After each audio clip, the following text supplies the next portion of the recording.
हरिः ओम् श्री गुरुभ्यो नमः। हरिः ओम् ब्रह्मानंद परमसुखदम् केवलम् ज्ञानमूर्तिम् द्वन्द्वातीतम् गगनसदृशम् तत्त्वमस्यादिलक्ष्यम् एकं नित्यं विमलमचलम् सर्वधी साक्षिभूतं भावातीतं त्रिगुणरहितं सद्गुरुं तं नमामि। नमो ब्रह्मादिभ्यो ब्रह्मविद्या सम्प्रदाय कर्तृभ्यो वंश ऋषिभ्यो महाभ्यो नमो गुरुभ्यः। सर्वोपप्लवरहित प्रज्ञानघन प्रत्यगर्थो ब्रह्मैवाहमस्मि। अहं पदार्थरहितः सदाशिवसमारम्भः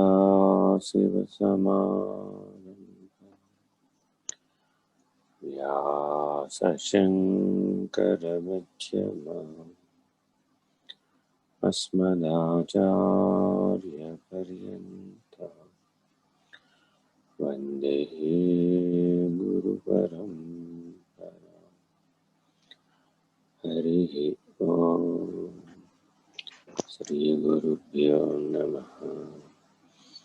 हरिः ओम् नारायण नारायण। సాయిరామ్ అండి గురువు గారు. సాయిరామ్. జస్ట్ ఇప్పుడే కరెంట్ పోయిందండి, ఫోన్ లో మాట్లాడుతున్నానండి. ఓకే, ఏమన్నా అన్క్లారిటీ ఉంటే చెప్పండి గురువు గారు. రైట్. అలా 33వ శ్లోకం కంటిన్యూ చేస్తున్నామండి.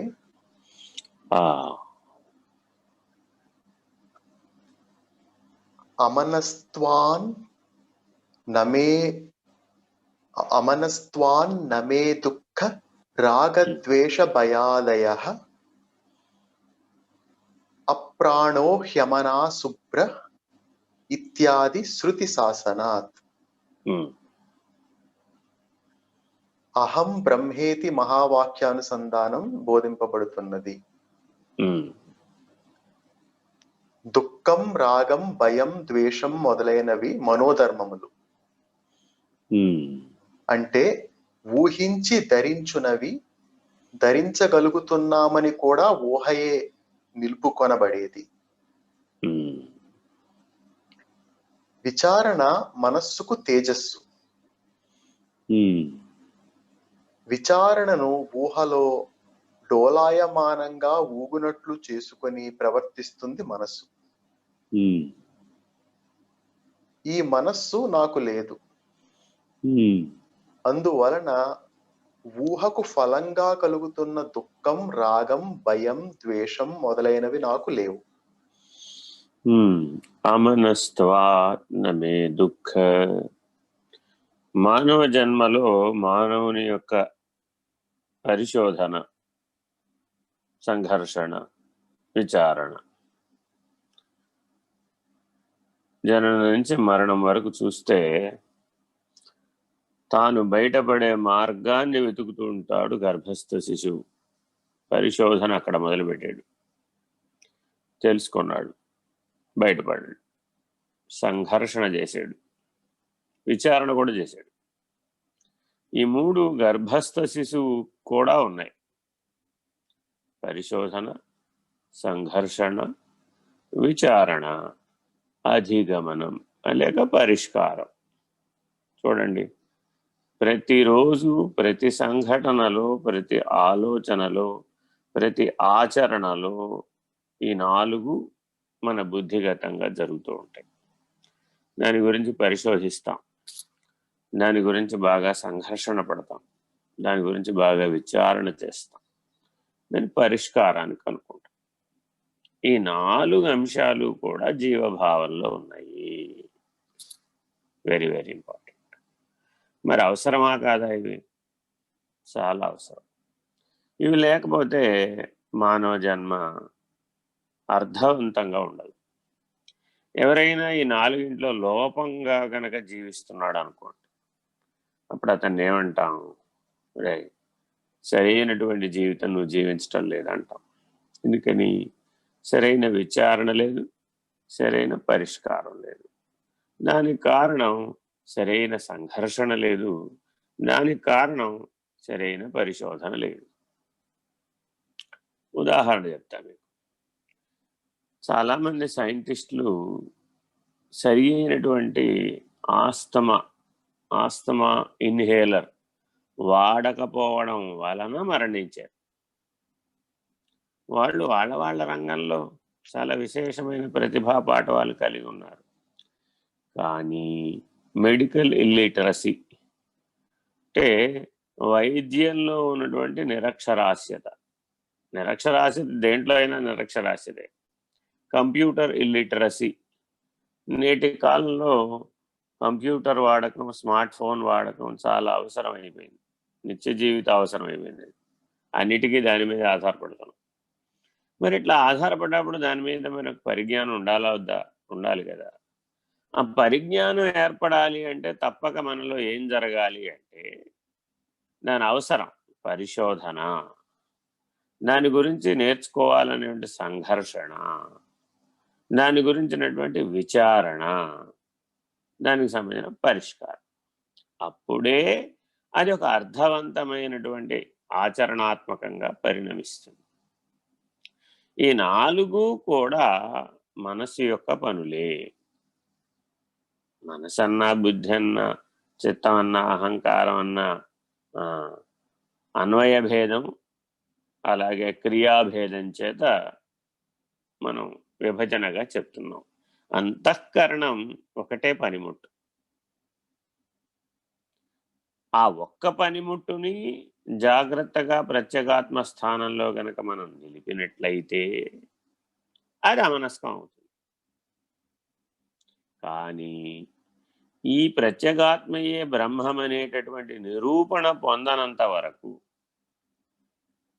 చైతన్యం, ప్రకాశం, జ్ఞానం, ఆనందం అనే 4 లక్షణాలు సత్ అనే బ్రహ్మమునందు లయమవ్వనంత వరకు, లీనమవ్వనంత వరకు, విలయం చెందనంత వరకు, లయము, లీనము, విలయం వెరీ వెరీ ఇంపార్టెంట్. అలా ఆ స్థితిని అనుభవించేటటువంటి నిర్ణయం, అనుభవపూర్వకమైనటువంటి బ్రహ్మానుభూతి, బ్రహ్మనిష్ట పొందగానే ఈ అమనస్కం సహజమైపోతుంది. ఈ సాధన వలన మనస్సును పట్టుకెళ్ళి ప్రత్యేగాత్మ స్థానంలో నిలిపేటటువంటి ధ్యాన, ధారణ, సమాధి.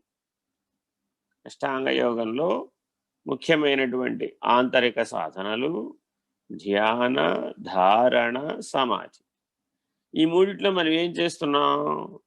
మనసును పట్టుకెళ్ళి ప్రత్యేగాత్మ స్థానంలో నిలబెడుతున్నాం, లయం చేస్తున్నాం.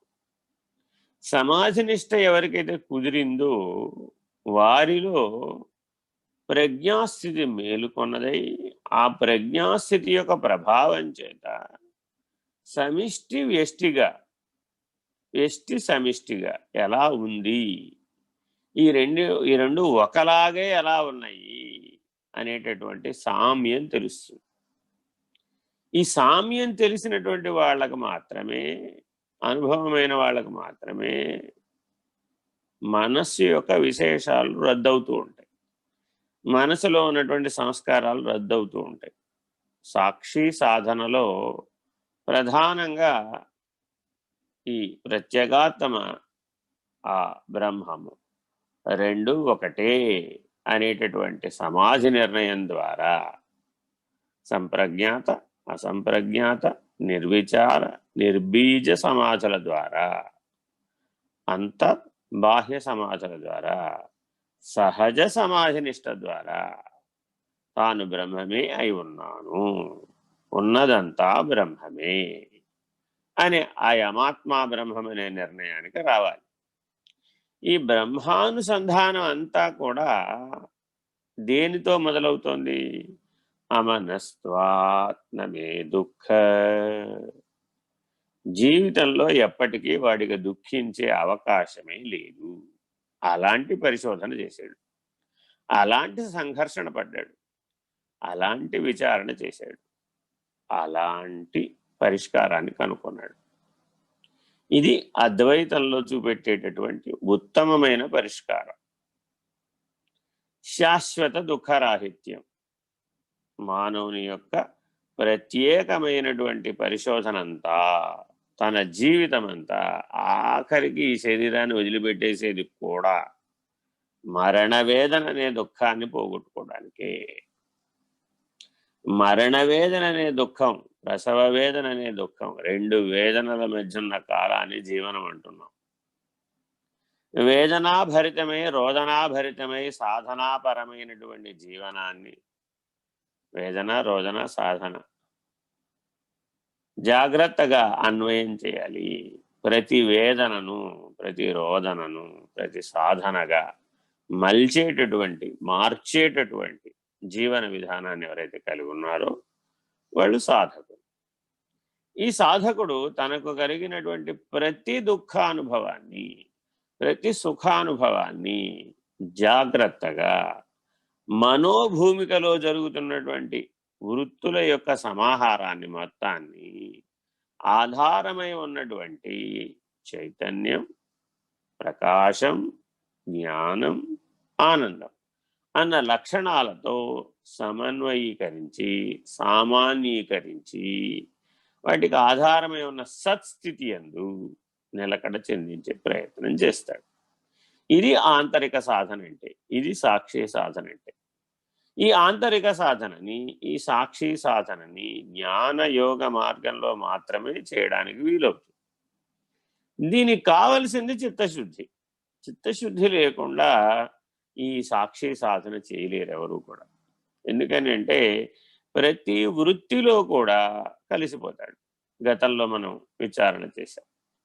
ఏ జీవభావమైనా సరే, ఏ లక్షణమైనా సరే, ఏ అసత్యమైన నేనైనా సరే, అహంకార నేనైనా సరే, అది కేవలం అనుకోవడంలోనే పుడుతోంది, భావించటంలో పుడుతోంది, భావనామయ శరీరంలో పుడుతోంది, సంస్కారయుతమైన దేహంతో పుడుతోంది, వాసనామయ దేహంలో పుడుతోంది, వృత్తిగా పుడుతోంది, ద్వైత భావంతో పుడుతోంది, దేహాత్మ భావంతో పుడుతోంది. వీటన్నింటినీ చక్కగా మనం విచారణ చేసాం. వీటన్నింటినీ విరమించాలి అంటే ఎందుకు విరమించాలి? వీటన్నింటి వలన వేదన, రోదన కలుగుతుంది కాబట్టి ఒక సాధన చేయాలి మానవుడు.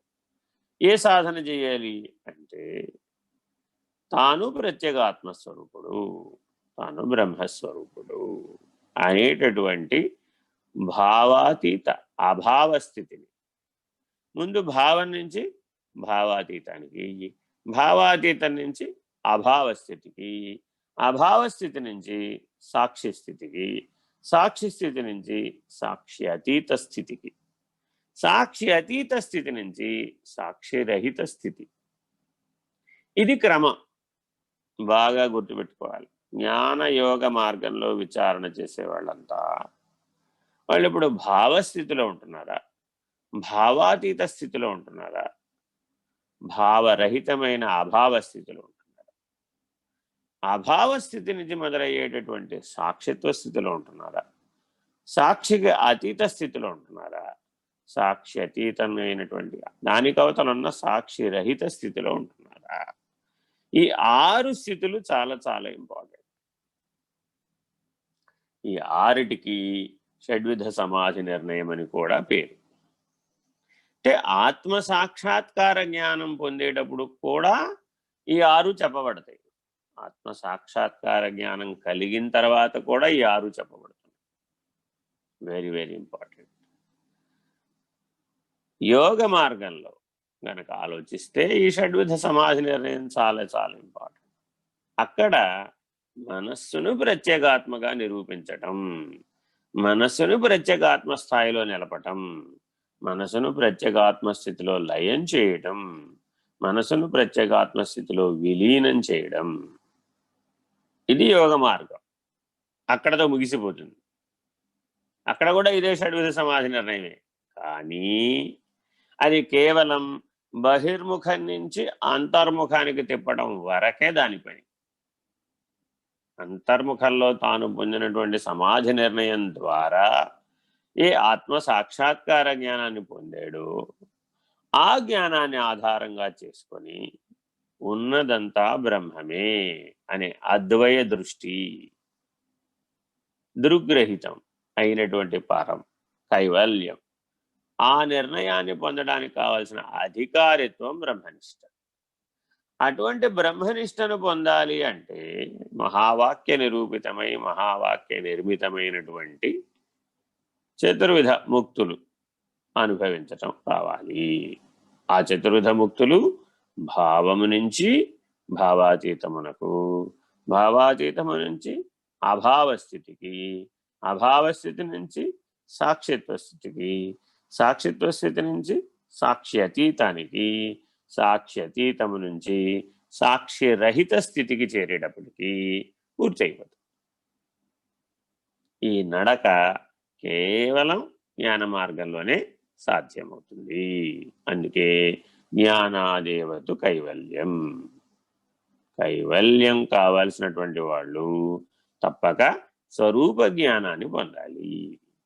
Very very important. భావనా పరంపరలో కొట్టుకుపోయేటటువంటి మానవుడు అమనస్వాత్మే దుఃఖ, మనసు లేకపోతే ఏ దుఃఖం లేదు. అసలు మనసు ఎక్కడుందండి? ఉన్నదంతా చైతన్యమే కదా, ఉన్నదంతా ప్రకాశమే కదా, ఉన్నదంతా జ్ఞానమే కదా, ఉన్నదంతా ఆనందమే కదా, ఉన్నదంతా సత్ కదా. అసత్తుకు స్థానం ఏది అసలు? సదసద్వివేక దృష్టితో చూస్తే అసత్తుకు స్థానమే లేదు. ఉన్నదంతా బ్రహ్మమే. పిపీలికాది బ్రహ్మ పర్యంతము ఒకే బ్రహ్మమున్నది, ఏకముగా ఉన్నది, స్తంభ పర్యంతముగా ఉన్నది, జ్యోతిర్మండలమై ఉన్నది, ప్రకాశమే అయి ఉన్నది. సర్వము నుంచి శూన్యము వరకు వ్యాపకమై ఉన్నదంతా కూడా జ్యోతిస్ఫాటిక లింగమై ఉన్నది. అట్టి జ్యోతిస్ఫాటిక లింగంలో జడమని చేతనమనే విమర్శకు అవకాశం ఏది అసలు? జడచేతన విమర్శ లేకపోతే చిజ్జడ గ్రంథి అనేటటువంటి దానికి ఉనికి ఎక్కడి నుంచి వచ్చింది? చైతన్యము జడము కలిసి పనిచేస్తున్నాయి జీవుడుగా అనేటటువంటి దృష్టే అవకాశం లేనటువంటిది. ఇట్టి స్థితికి చిజ్జడ గ్రంథి భేదనమని పేరు.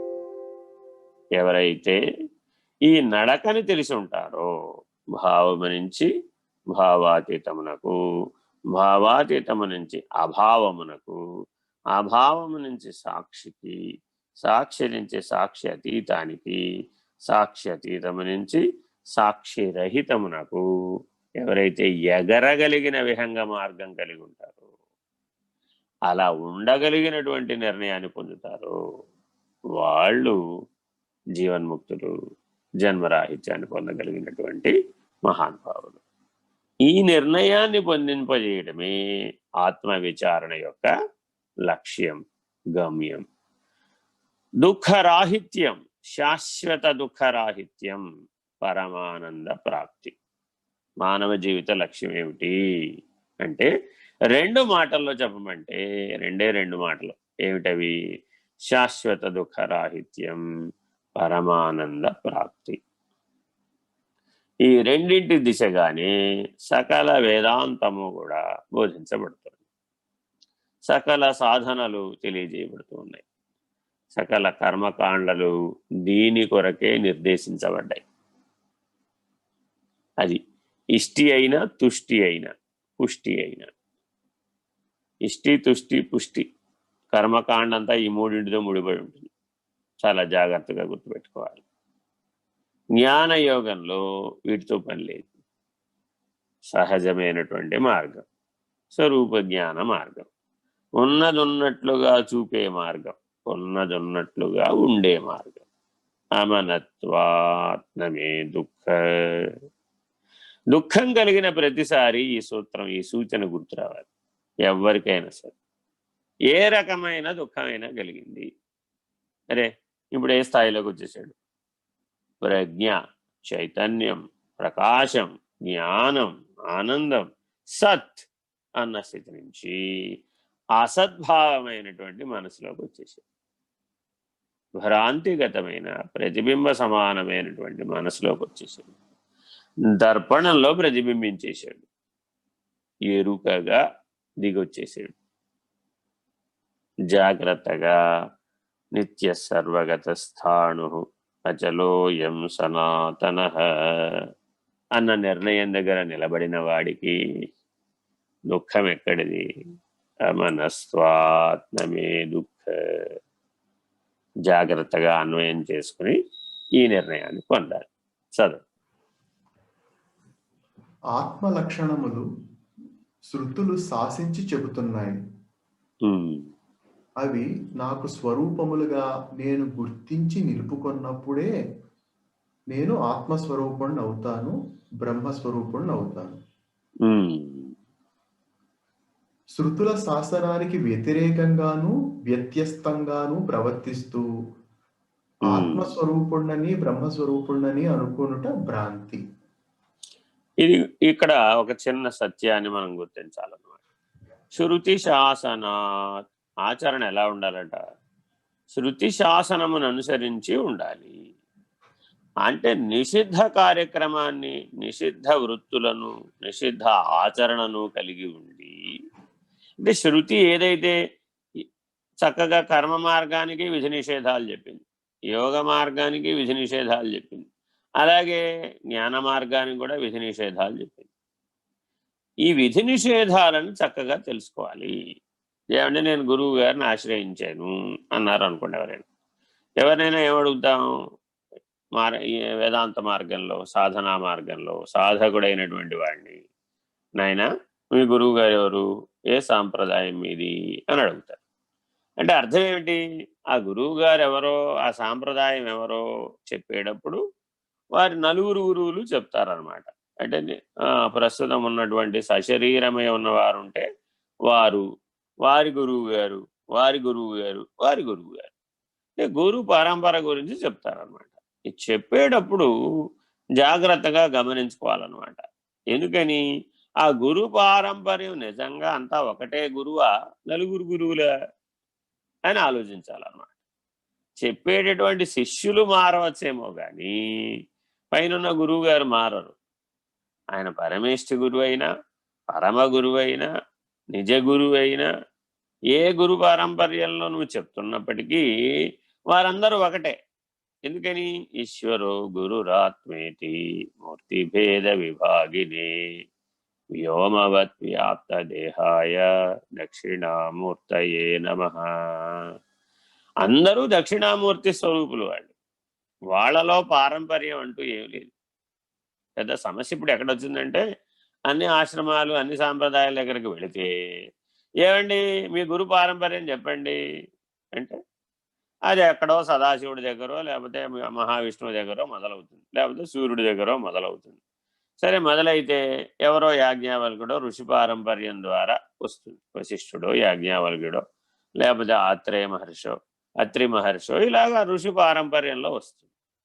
అలాగ సప్త ఋషులలో ఎవరో ఒక ఋషులు ఉంటారు, ఒకళ్ళో ఇద్దరో ముగ్గురు.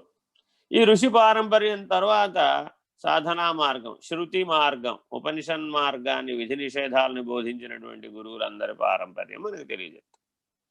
సరే, ఇదంతా తెలుసుకుని వాళ్ళ మధ్య మనం విభేదాలు తెలుసుకోవడానికి తెలుసుకుంటున్నామా, సామ్యాన్ని తెలుసుకుంటున్నామా అనేది పెద్ద చిక్కు. ఇప్పుడు పెద్ద సమస్య ఎక్కడొచ్చిందంటే, మా గురువు గారు వేరంటే మీ గురువు గారు వేరే దగ్గర వచ్చేసింది. మీ గురువు గారు వేరే, మా గురువు గారు వేరే ఎలా ఉంటారండి? ఇది ఎలా సాధ్యం? మా సాంప్రదాయం వేరే, మీ సాంప్రదాయం వేరే. ఈ వేరు వేరు అన్నాక జ్ఞాన మార్గం ఎలా అవుతుంది? అవదు కదా. Very very important. అన్ని జ్ఞానయోగ మార్గాలను బోధించేటటువంటి సాంప్రదాయాలు, సిద్ధాంతాలు, ఆశ్రమాలు, విధానాలు జాగ్రత్తగా గమనించాలి. అద్వయం ఏకం రహితం. అద్వయం ఏకమైనటువంటి జ్ఞాన మార్గంలో రెండవ దానిని ఎలా చూపుతారండి? గురు శిష్య అభేదాన్ని ప్రతిపాదించేదే జ్ఞానం. స్వరూప జ్ఞానంలో గురువు లేడు, శిష్యుడు లేడు. అక్కడ అద్వయం, అభేదం. ఇది శృతి శాసనాత్. ఎవరు చెప్పారు ఈ మాట? శృతి శాసనాత్. ఉపనిషత్తు చెప్పింది ఏమని? నాయనా, ఆత్మస్థితి యందు ఏ భేదం లేదు, బ్రహ్మస్థితి యందు ఏ భేదం లేదు. అది అద్వయం, ఏకం సత్. ఏకం సత్ అని నిర్ణయం శృతి శాసనం చెప్పింది. తద్భిన్నమైనటువంటి ఆచరణ కలిగినటువంటి వారు, పెద్ద సమస్య ఇక్కడ చెప్తున్నారనమాట. తద్భిన్నమైనటువంటి, అది నిషేధించింది, ద్వయాన్ని నిషేధించింది. ఎవరు? శృతి, ఉపనిషత్తులు. ఉపనిషత్తులన్నీ ఉన్నది పరబ్రహ్మము అనేటటువంటి నిర్ణయానికి నువ్వు చేరాలి అని శాసించి చెప్తున్నాయి. దానికి భిన్నమైనటువంటి మార్గంలో నువ్వు విచారణ చేస్తూ అది ఏదైతే నిషేధించిందో ఆ రకమైనటువంటి ఆచరణను కలిగి ఉంటూ నేనదై ఉన్నాను అని వాచాగా చెప్పడం అజ్ఞానం. అజ్ఞానం అంటే ఏమిటి అంటే ఇదనమాట.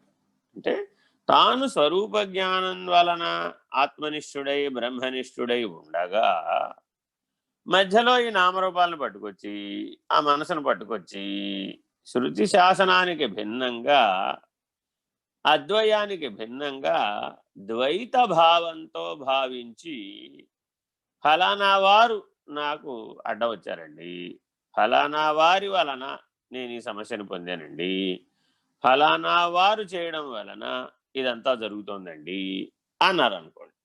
అప్పుడు ఏమైపోయింది? అమనస్వాత్నమే దుఃఖ. మనసు లేకపోతే రెండవ దానిని ఎలా గుర్తించవసరం? Very important. అంటే నువ్వు మొదట నిషేధించవలసినది ఎవరిని? నీ మనసుని. బహిర్ముఖంలో ఉన్న ప్రపంచాన్ని కాదు, బహిర్ముఖంలో ఉన్నటువంటి పాత్రల్ని కాదు, బహిర్ముఖంలో ఉన్నటువంటి దేహాత్మభావంతో గుర్తించబడిన సంబంధాలని కాదు. జ్ఞానయోగ మార్గంలో మానవుడు చేయవలసిన మొదటి నిషేధం మనసుని, తన మనస్సును తానే కాదనుకోగలగటం, తన అసత్య నేనును తానే కాదనుకోగలగడం, తన అజ్ఞానాన్ని తానే కాదనుకోగలగడం. ఈ అనుకోవడం అనేటటువంటి శక్తిని తన మీద తానే ప్రయోగించాలి. ఇప్పటి వరకు ఈ అనుకోవడం అన్న శక్తిని ఇటువైపు వాడాడు, తనకంటే వేరై ఉన్నదన్న జగత్తు వైపు వాడాడు, తనకంటే వేరై ఉన్నటువంటి దేహంపై వాడాడు, తనకంటే వేరై ఉన్నటువంటి సంబంధాలపై వాడాడు.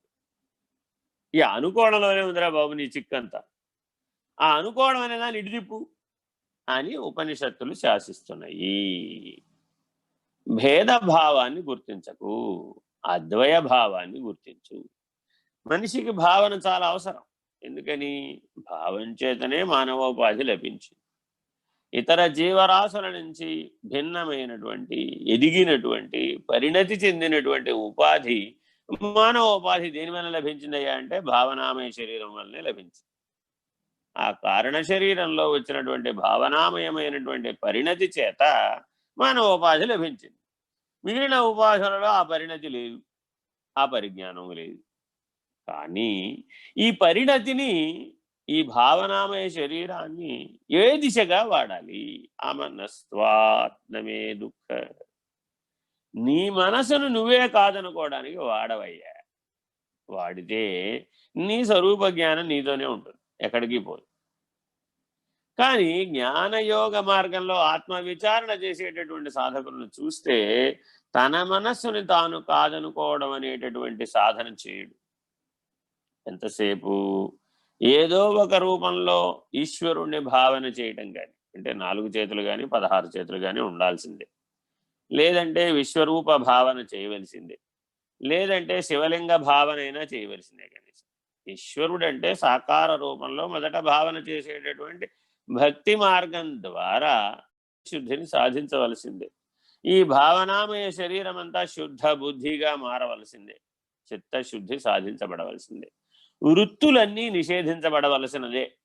అదంతా యోగ మార్గం. ఈ పని చేసేదంతా యోగ మార్గం. చేస్తే ఏమైంది? తనకు తాను తెలియబడ్డాడు. ఇప్పుడు తన మనస్సును తానే నిషేధిస్తే కలిగిన ప్రయోజనం ఏమిటయ్యా అంటే భావము అభావమైంది. ముందుగా భావాతీతమైంది, తదుపరి అభావమైంది. ఎప్పుడైతే అభావ స్థితి ఎందు నిలకడ చెందాడో ఆ నిర్వాణ సుఖం వలన ఆ ప్రజ్ఞ జ్ఞానోదయం అయింది. చాలా మార్గాలు భారతదేశంలో నేటి నవీన కాలంలో అనేక మార్గాలను మనం గమనిస్తే కేవలము భావన చేయడం దగ్గర చాలా మార్గాలు ఉన్నాయి, భావాతీతాన్ని నిలబెట్టడం దగ్గర చాలా మార్గాలు ఉన్నాయి, అభావ స్థితిని తెలియజెప్పడం దగ్గర కూడా చాలా మార్గాలు ఆగిపోతాయి. ఇవే అన్ని మార్గాలు కూడా. అనేక సాంప్రదాయాలు ఉన్నాయి భూమండలం మీద. వాళ్ళందరూ కూడా కేవలం ఈ 3 వరకే ఉండిపోయారు. వీటికి పాషండములని పేరు. ఏమిటి పాషండం అన్నాం అంటే అర్థం ఏంటంటే తాను స్వయముగా సాక్షి స్వరూపుడై ఉండి, తాను స్వయముగా అద్వయ స్వరూపుడై ఉండి, తాను స్వయముగా బ్రహ్మస్వరూపుడై ఉండి, తాను స్వయముగా ఆత్మస్వరూపుడై ఉండి జడచేతనములలో జడమును విడిచిపెట్టి చైతన్య స్థితి యందు నిలకడ చెందడానికి చేస్తున్నటువంటి సాధనల వలన పొందిన ఫలితం భావము, భావాతీతము, అభావం. అభావం అవగానే చైతన్య స్ఫురణ కలుగుతుంది. అభావం కానంత వరకు చైతన్య స్ఫురణ కలగదు. సరిపోతుందా అన్నాం, చాలదాం, కైవల్యానికి చాలదండి అన్నాం. ఎందుకని? అభావ స్థితిలో చైతన్య స్థితిలో ఉన్నటువంటి సాక్షి ఎవడో, ద్రష్ట ఎవడో వాడు కదా ఆత్మస్వరూపుడు, వాడు కదా బ్రహ్మస్వరూపుడు. చైతన్యం అనేది ఒకానొక లక్షణం మాత్రమే అని ఆత్మజ్ఞానం మొదలు పెడుతుంది. ఇది జ్ఞానయోగం ప్రారంభమయ్యేటటువంటి పద్ధతి. అంటే అభావ స్థితిలో చైతన్య స్ఫురణ కలిగినటువంటి వాడికి బోధించబడేటటువంటి ఆత్మవిచారణని భావ పరంపరలో కొట్టుకుపోతున్న వాడికి కూడా చెప్తున్నాం. చూడండి, ఎవడైతే వృత్తి సహితమై వృత్తితో తాదాత్మ్యత చెంది, భావంతో తాదాత్మ్యత చెంది, పాత్రోచితమైన దేహ సంబంధమైనటువంటి అనేక వ్యవహారములతో కూడుకున్నటువంటి వాడై, సంగత్వం చెందిన వాడైనటువంటి, జీవభావంతో ప్రేరితమై కొట్టుకుపోతున్నటువంటి వాడికి కూడా తరుణోపాయం ఆత్మవిచారణే, పరిష్కారం ఆత్మవిచారణే. ఎక్కడికి రావాలి వీడిప్పుడు? అభావ స్థితిలో ఉన్న సాక్షిత్వ దర్శనం దగ్గరికి రావాలి. వాడు ఆత్మనిష్ఠుడు అవుతాడు. అట్టి సాక్షి వాడికి మనసు లేదు. ఎందుకని? భావనామయ శరీరమైనటువంటి మనసును కాదన్నాడు, కారణోపాధిని కాదంటున్నాడు, వాసనామయ దేహాన్ని కాదంటున్నాడు.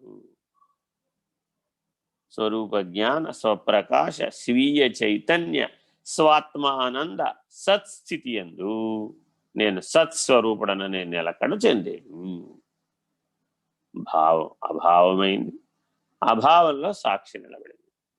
మధ్యలో భావాతీతం అనేటటువంటి సూక్ష్మానికి ప్రాధాన్యత లేదు.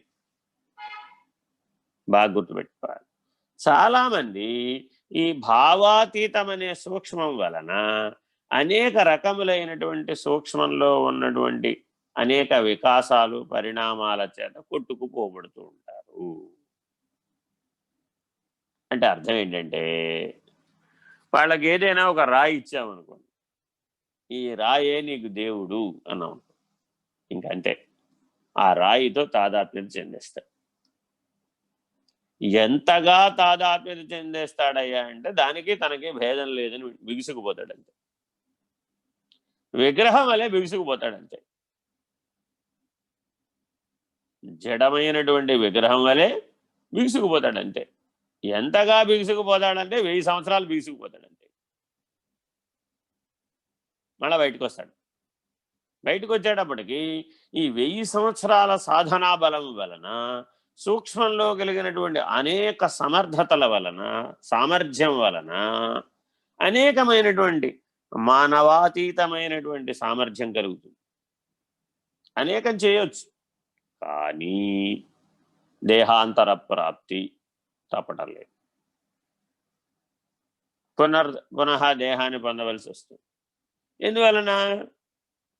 తాను సత్స్వరూపుడు, తాను బ్రహ్మస్వరూపుడు అనేటటువంటి సాక్షి, సాక్ష్యతీతం, సాక్షిరహితం, కైవల్యం ఈ 3 మాటల్ని ప్రతిపాదిస్తుంది. సాక్షి, సాక్ష్యతీతం, సాక్షిరహితం. ఇది నీకు ఎవరికైతే స్వానుభవంలో నిర్ణయం కాలేదో వాడు తప్పక బద్ధుడవుతాడు. మళ్ళా పునః దేహాంతరం ప్రాప్తిని పొందక తప్పదు. నమే జన్మ నచ కర్మ, నమే జన్మ నచ కర్మ, జన్మే లేదు, కర్మే లేదు అనేటటువంటి నిర్ణయం కైవల్యంలో మాత్రమే ఉంటుంది.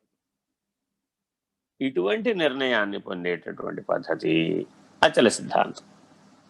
కాబట్టి సాక్షి అతీతం, సాక్షిరహితం ఈ రెండింటిని బోధించేది అచల సిద్ధాంతం. సాక్షి అన్న నిర్ణయాన్ని బోధించేది అద్వైత సిద్ధాంతం. ఈ 2 మానవుడికి అత్యంత అవసరం. జ్ఞానయోగ మార్గంలో చాలా చాలా అవసరం. ఎందుకని అంటే భావనామయ శరీరంతో కొట్టుకుపోయేటటువంటి జీవుడు భావాతీతమై అభావస్థితి యందు తన స్వరూప జ్ఞానాన్ని తానే గుర్తించి, తాను మనసు కాదని, మనసు చేత ప్రతిబింబుడైనటువంటి, అంతఃకరణ ప్రతిబింబుడైనటువంటి, ప్రాతిభాసికుడైనటువంటి జీవుడు కాదని జీవన్ముక్తిని పొందుతాడు. ఇట్టి జీవన్ముక్తి పొందినటువంటి ఆయమాత్మ బ్రహ్మమే కైవల్యం పొందటానికి, పరాత్పరమైనటువంటి పరబాహ్యాన్ని నిర్ణయం పొందటానికి అర్హమైనటువంటి సాధకుడు. ఈ రెండింటిని అందించడమే చలాచల బోధ. చలం అంటే కదిలేది, అచలం అంటే కదలనిది. ఈ రెండింటిని స్పష్టంగా తెలియజెప్పి నీవు లేనివాడవని కనుక నిరూపిస్తే జీవుడు అనుకున్నావు, జీవుడు లేనివాడని నిరూపిస్తే జీవన్ముక్తుడు. నేను బ్రహ్మము అనే నిర్ణయంలో ఉండిపోయాడు. నేను బ్రహ్మము అనే నిర్ణయంలో నుంచి బ్రహ్మము ఎరుక, బ్రహ్మము లేనిది, పరబాహ్యమే ఉన్నది అని నిరూపిస్తే కైవల్యం. కాబట్టి జీవుడిని నేను జీవుడు అన్నటువంటి నిర్ణయంలో నుంచి నేను లేనివాడను అనే నిర్ణయం దాకా నేను తీసుకొస్తే జీవన్ముక్తి. నేను బ్రహ్మము అనే నిర్ణయంతో నువ్వు ప్రారంభిస్తే ఈ బ్రహ్మము కూడా లేనిదే అనే నిర్ణయం కనుక తెలియజెప్తే అది కైవల్యం. జాగ్రత్తగా ఈ విధి విధానాలను, సిద్ధాంత నిర్ణయాన్ని శృతి శాసనాత్, ఈ నిర్ణయక్రమం ఎవరు చెప్పారు అంటే ఉపనిషత్తు చెప్పింది. అనేక రకాల ఉపనిషత్తులు ఉన్నాయి. మనం ఆ ఉపనిషత్తు విచారణలు చేసినప్పుడు ఆ దృష్టితో చేయాలన్నమాట. ఏ ఉపనిషత్తు విచారణ చేసినా నీకు 2 నిర్ణయాలు స్పష్టంగా తెలియాలి. ఒకటేంటి? సాక్షి, అది జీవన్ముక్తి, బ్రహ్మం. రెండవది ఏమిటి? సాక్షిరహితం, అది పరబాహ్యం, అది పరబ్రహ్మం, పరము పరాత్పరం. ఈ 2 నిర్ణయాలను అందిస్తే జాగ్రత్తగా ఆ ఉపనిషత్తును నువ్వు అందిపుచ్చుకున్నవాడు అవుతావు. విధి నిషేధ క్రమాన్ని తెలిసి ఆచరించాలి. అది కర్మయోగి అయినా, జ్ఞానయోగి అయినా, భక్తి యోగి అయినా తప్పక శృతి శాసనాత్, శృతి ఏ లక్ష్యాన్ని అందించిందో ఆ లక్ష్యం దిశగా నీవు పరిణమించాలి. ఏమండి, వంటి కాలు మీద తపస్సు చేస్తే 1 సంవత్సరంలోనే మోక్షం వస్తుందట కదా. చేయనైనా ఎవరు చేయొద్దన్నారు? ఆసక్తి కలిగింది, సాధన చేయగలిగే శక్తి ఉంది, చేయండి. అనేకమైనటువంటి క్షేత్రాలలో ఇటువంటి యోగులు కనబడతారు. 1 కాలు మీద నిలబడి తపస్సు చేసేవారు, జీవితకాలం నిలబడే ఉండేవారు, జీవితకాలం భూమి లోపల ఉండేవారు, జీవితకాలం గాలిలో ఉండేవారు. ఇలా అనేక రకాలైనటువంటి యోగ సిద్ధులు కలిగినటువంటి వాళ్ళు భారతదేశంలో కోటాను కోట్లు ఉంటారు. వెతికి చూడాలే కానీ. ఇవన్నీ స్వరూప జ్ఞానంలో అంశీభూతములే. బాగా గుర్తుపెట్టుకోవాలి. పూర్వమీమాంస ఉత్తర మీమాంసలో ఉన్నటువంటి భేదం ఇదే. ఉత్తర మీమాంస అన్నింటినీ ఒప్పుకుంటుంది. అంటే అర్థం ఏంటంటే, తల్లి చిన్న పిల్లవాడితో నారాయణ నారాయణ అంటూ ఉంటుంది. వాడికి ఏం మాటలు రావు, వాడికి ఊలు కొట్టడమే వచ్చు. ఆ ఊలు కొట్టే పిల్లవాడికి భగవన్ నామాన్ని అందిస్తూ ఉంటుంది. గోవింద గోవింద గోవింద కొట్టినా అన్నా అంటుంది. వాడు చేతులు పైకెత్తుతాడు, చేతులు పైకెత్తే గోవింద కొట్టినట్టే. వాడి ఉద్దేశంలో వాడికి మాటలు రావుగా, కానీ భావ వ్యక్తీకరణ వాడిలో కూడా ఉంది. గోవింద చెప్పిన అన్న అనగానే 2 చేతులు పైకెత్తాడు, గోవింద గోవింద అని చేతులు పైకెత్తిస్తుంది. ఆ అభ్యాసంలో భావం వచ్చేసింది. ఇప్పుడు చూడండి, ఈసారి ఆవిడ పట్టుకోకుండానే వాడి చేతులు పైకెత్తి గోవింద కొడతాడు. చూడండి, వాడి భావంలో గోవిందుడు ఉన్నాడు ఇప్పుడు, వాడి స్వరూపంలో గోవిందుడు ఉన్నాడు ఇప్పుడు. వాడి చిన్న పిల్లవాడే, 3 నెలలు 6 నెలలే ఉంది. వాడికి కూడా భావనామయ శరీరం ఉంది ఇప్పుడు. తల్లి గర్భంలో ఉన్న గర్భస్థ శిశువు కూడా భావనామయ శరీరం ఉంది అని గర్భోపనిషత్తు నిరూపిస్తుంది. ఇట్టి భావనామయ శరీరమే దేహాంతర ప్రాప్తిని పొందుతోంది అని నిరూపిస్తుంది. పునః దేహాన్ని సంపాదిస్తున్నది ఈ భావనామయ శరీరమే. కాబట్టి నీ లక్ష్యం ముక్తి మోక్షమైతే, నీకు శాశ్వత దుఃఖరాహిత్యం పరమానంద ప్రాప్తి లక్ష్యమైతే, నీవు జ్ఞానయోగివి కావాలి, స్వరూప జ్ఞాన నిష్ఠుడవు కావాలి. అమనస్త్వాత్మే దుఃఖ. ఏ మనసు చేతైతే, ఏ భావనామయ శరీరం చేతైతే సుఖ దుఃఖాలనే ద్వంద్వములు నిరూపించబడుతున్నాయో, పోషించబడుతున్నాయో, అందించబడుతున్నాయో, నిరూపించబడుతున్నాయో, నిర్ణయింపజేయబడుతున్నాయో, అంటే భావనామయ శరీరాన్ని కాదను. భావాతీతం అభావం, సాక్షి, సాక్షి అతీతం, సాక్షిరహితం. ఈ నిర్ణయ క్రమాన్ని కైవల్య మార్గంలో పెద్దలను అనుసరించి పొందాలి. చదవండి. అప్రాణః అహం. ప్రాణవాయువును శ్వాసగా పీల్చి జీవిస్తున్నవాడను కాదు. శ్వాసకు నిశ్వాస వెంటనే తోసుకొని వస్తుంది. వాయువును పీల్చి బ్రతికే ప్రాణి ఉచ్ఛ్వాస నిశ్వాసాలలో డోలాయమానం అవుతుంది, అంటే ఆల్టర్నేట్ అవుతుంది. ఇది నా స్వరూపం కాదు. ఆగక్కడికి. ఇప్పుడు మానవులందరూ కూడా దేహమే నేనన్న ప్రతి ఒక్కరికి ఉన్నటువంటి అనుభవం ఏమిటి అంటే, ప్రాణం లేకపోతే నేను లేను. ఎవరైనా చూడండి, దేహమే నేనన్న స్థితిలో ప్రాణాధారంగా జీవిస్తున్నారు.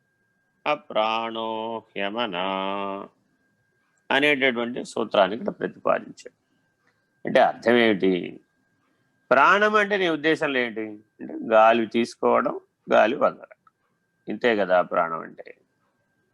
సరే, గాలి తీసుకున్న వాడిని అలాగే ఉండమంటే ఉంటాడా? ఉండడు. పోనీ వదిలేసిన వాడిని అలాగే ఉండమంటే ఉంటాడా? అంతకంటే ఉండడు. అంటే ఏం చెప్తున్నాడు ఇక్కడ? నువ్వు ప్రాణం కాదని తెలుసుకోవాలి అంటే 2 పనులు చేయాలి. ఏం చేయాలట? గాలి తీసుకుని అలాగే ఉండు. కొద్దిసేపు అలాగే ఉంటే నువ్వు ప్రాణం కాదని తెలిసిపోతుంది. లేదా గాలి వదిలిపెట్టి కొద్దిసేపు అలాగా ఉండు, అప్పుడు కూడా తెలిసిపోతుంది నువ్వు ప్రాణం కాదని. ప్రాణం లేకపోతే ఈ దేహం నిలవదని. రెండు తెలియాలి. ఒకటేం తెలియాలి, నేను ప్రాణం కాదని తెలియాలి, ప్రాణం లేకపోతే దేహం నిలవదని తెలియాలి. అప్పుడేమైపోయింది, అన్నమయ కోశం ప్రాణమయ కోశం విడివిడిగా తెలిసిపోతాయి. ఈ రెండింటినీ గుర్తిస్తున్న మనోమయ కోశం కూడా నేను కాదు. ఆ మనోమయ కోశంలో జరుగుతున్నటువంటి వృత్తులను గమనిస్తున్న విజ్ఞానమయ కోశం కూడా నేను కాదు. అట్టి విజ్ఞానమయ కోశంలో అంతర్నిహితమై ఉన్న సుఖ దుఃఖాది ద్వంద్వ సహిత ఆనంద సూత్రం కూడా నేను కాదు. నేను సర్వద్వంద్వ రహితుడను. ఇది విరమించే పద్ధతి. ఇలా జాగ్రత్తగా కేవల కుంభక మార్గంలో గనక ఎవరైనా గనక విరమిస్తే నిర్నిద్రుడగును. నిద్ర అనే ఆనందమయ కోశాన్ని దాడతాడు, అవస్థాత్రయాన్ని దాడతాడు, తురియంలో ఉంటాడు, జీవన్ముక్తుడవుతాడు. కాబట్టి కేవల కుంభక మార్గాన్ని మానవులు తెలుసుకోవాలి. దానికి ఏమని సూచనగా చెప్పాడు ఇక్కడ, అప్రాణ. సాధకులందరూ తప్పక దేని మీద సాధించాలి పట్టు అంటే ప్రాణ మనస్సుల మీద. కానీ ఎప్పటికీ అవి స్వాధీనపడవు. భగవద్గీతలో అంటాడు ఏమండి, మనో దుర్నిగ్రహంజలం. ఈ మనసు చాలా చలించేటటువంటి మనసును పడడం చాలా కష్టం.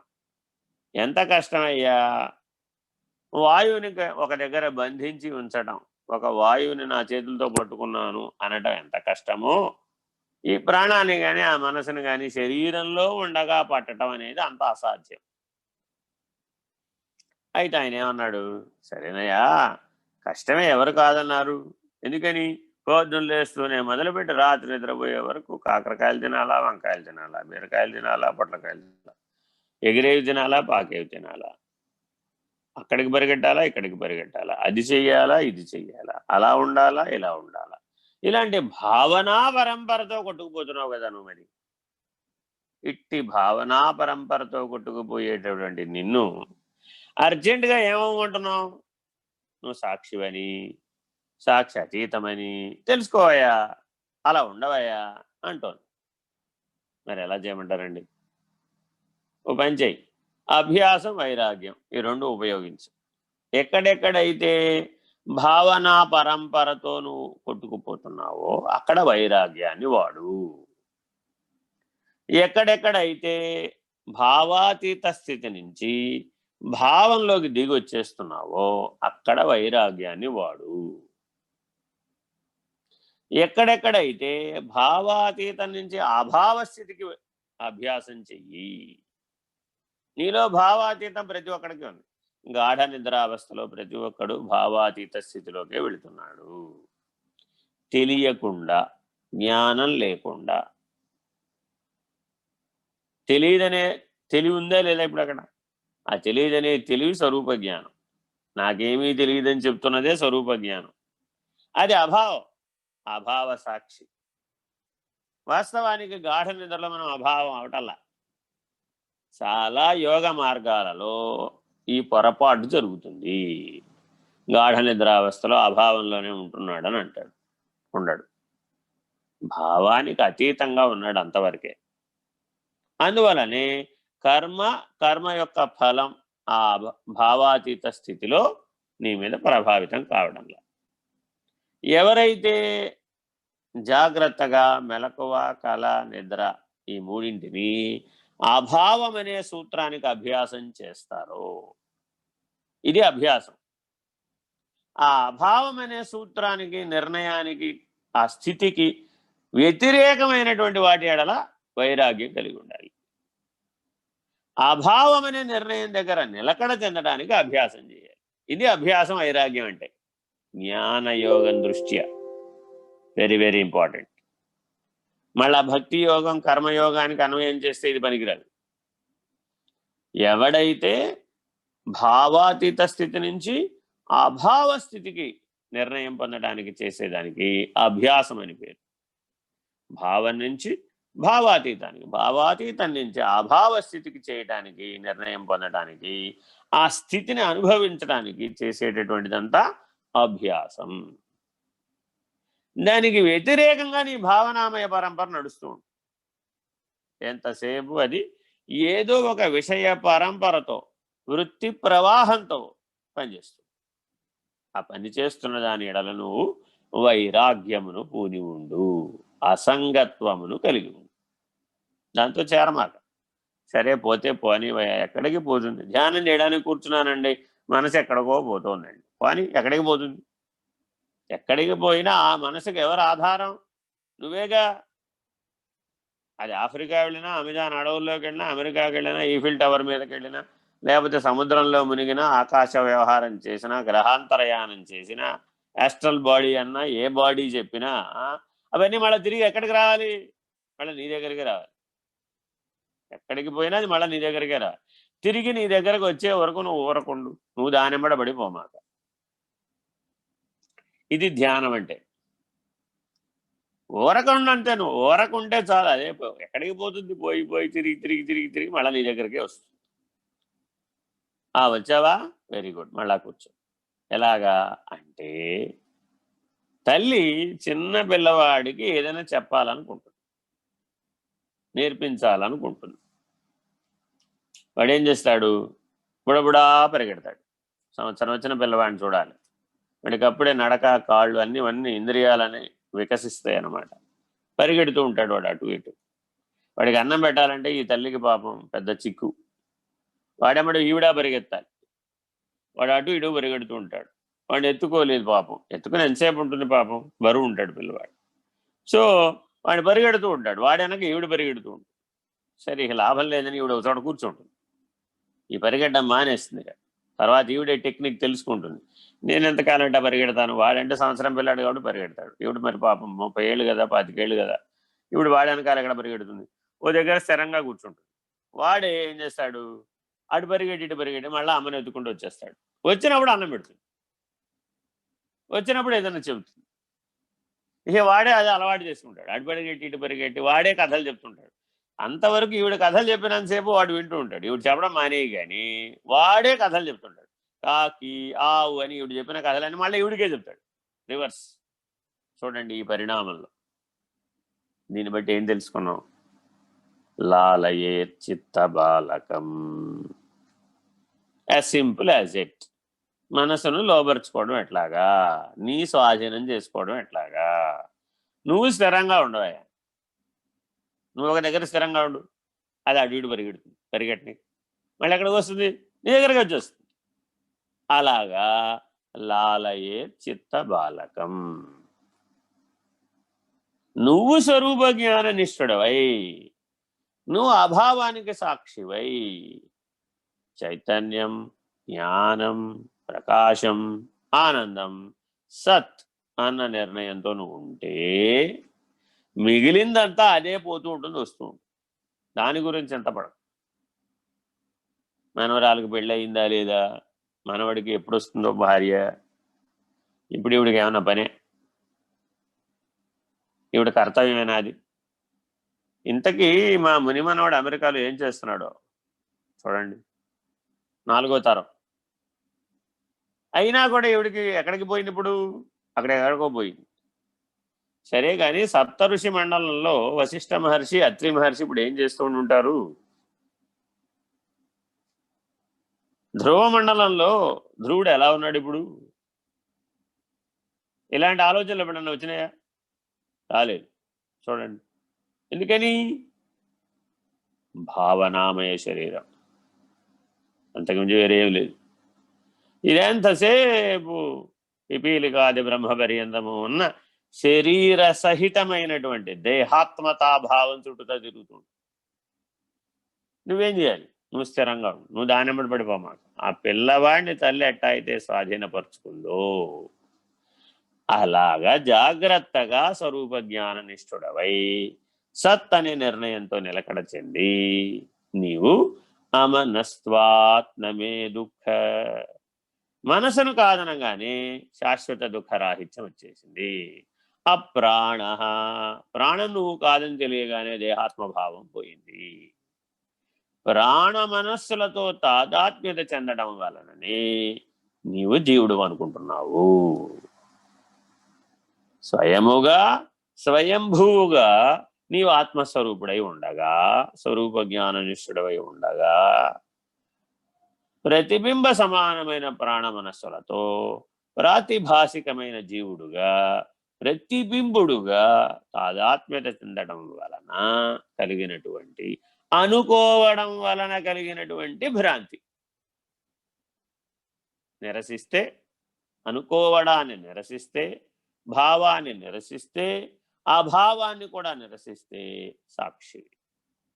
ఈ సాక్షే బ్రహ్మము, ఈ సాక్షే ఆత్మ. వ్యష్టిగా సాక్షిత్వం చెబితే ఆత్మ, సమిష్టికి సాక్షిగా చెప్తే బ్రహ్మ. ఏమిటండి తేడా? వ్యష్టికైనా సమిష్టికైనా ఈ సృష్టి అష్టమూర్తులుగా ఉంది. అంటే అర్థం ఏమిటి? పంచభూతాలు, మనసు, బుద్ధి, అహంకారం వ్యష్టికి అష్టమూర్తులు. అదే సమిష్టికి పంచభూతాలు, సూర్యుడు, చంద్రుడు, అగ్ని, అవి అష్టమూర్తులు సమిష్టికి. ఈ సమిష్టి అయిన అష్టమూర్తులకు సాక్షిగా ఉన్నవాడేమో బ్రహ్మము, వ్యష్టి అయినటువంటి అష్టమూర్తులకు సాక్షిగా ఉన్నది ఆత్మ. ఈ ఆత్మ బ్రహ్మ సత్ అన్న స్థితి యందు ఏకమై ఉన్నది. ఏకముగా ఉండుట, ఉన్నది ఉన్నట్లుగా ఉండుట. ఏ విపరీత భావన గాని, ఏ నిషిద్ధ భావన గాని, ఏ ఉపనిషత్తు శాసించినటువంటి విధానమును వ్యతిరేకించటం కానీ, పరమును పరాత్పరమును నిర్ణయించడానికి వ్యతిరేకమైనటువంటి, వ్యతిపాతమైనటువంటి లేదా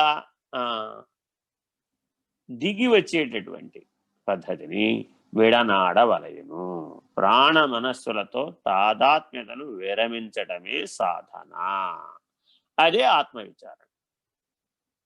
ఆత్మవిచారణ చేసే ప్రతి ఒక్కరూ తప్పక గమనించవలసింది ఏమిటంటే, ప్రాణ మనస్సులతో తాదాత్మ్యతను పోగొట్టుకుంటున్నానా లేదా, విరమించానా లేదా, భావస్థితి నుంచి అభావ నిర్ణయాన్ని పొందానా లేదా, అభావస్థితి నుంచి సాక్షిత్వ నిర్ణయాన్ని పొందానా లేదా, అవస్థాత్రయంలో సాక్షిగా ఉన్నానా లేదా, గుణత్రయాతీతంగా ఉన్నానా లేదా. అభావంలో గుణత్రయం లేదు, అవస్థాత్రయం లేదు, త్రిపుటి లేదు. త్రిపుటికి అతీతమైన సాక్షిత్వ నిర్ణయమే ఆత్మ. హరి ఓం. శ్రీ గురుభ్యో నమః. హరి ఓం. పూర్ణమదః పూర్ణమిదం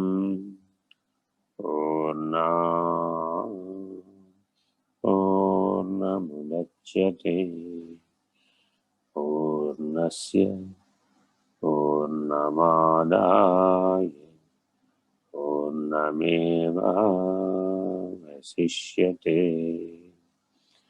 ఓం తత్సత్. ఓం శాంతి శాంతి శాంతి. హరి ఓం. శ్రీ గురుభ్యో నమః.